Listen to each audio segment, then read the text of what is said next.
नमस्ते दोस्तों। आज हमारा जो 5 दिन का बैच था ऑफलाइन का printer repairing and refilling technology, तो यहाँ पे मैं सर्टिफिकेट लेने के लिए हमीर भाई इनको बुलाना चाहूँगा और यहाँ पे वो उनको एक रिफिलिंग का हमारा किट जो होता है वो भी मैं उनको देना चाहूँगा। तो यहाँ हमीर भाई जो है हमारे, ये यहाँ पे गुजरात से आए हुए हैं।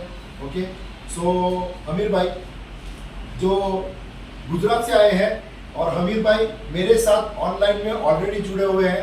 3 महीने से, लास्ट 4 महीने से वो जुड़े हुए हैं और हमीर भाई ने बहुत बार ट्राई किया कि आ जाऊँ कल आऊँ। तो दोस्तों, हमीर भाई ने जब वहाँ से निकलने का जो भी उनको एक्सपीरियंस आया होगा कि भाई कैसा है पूना में, ओके, और पूना में है तो कैसा है और आगे का जो एक्सपीरियंस है वो उनसे ही पूछते हैं कि कैसा लगा उनको। तो अभी भाई आप जब निकले वहाँ से तो आपको कैसा लगा गुजरात से आए? જ્યારે હું ત્યાં ગુજરાતથી નીકળ્યો ત્યારે મને એવું હતું કે જે 6000નો કોર્સ છે 5 દિવસ, તો મને એવું લાગ્યું કે આ કદાચ ખોટું હોઈ શકે, પણ જ્યારે મેં એક એવી મનની અંદર જીત પકડી કે હું ત્યાં જઉં અને જો ત્યાં પ્રોગ્રામ જ્યાં કોર્સ હશે તો જોઈ આવું અને થોડા ઘણો અનુભવ લઈને આવું।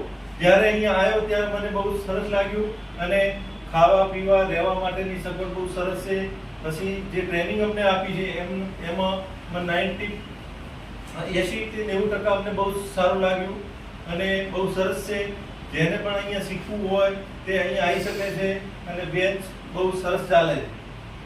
ओके, बहुत धन्यवाद तुम्हारा। Okay, thank you.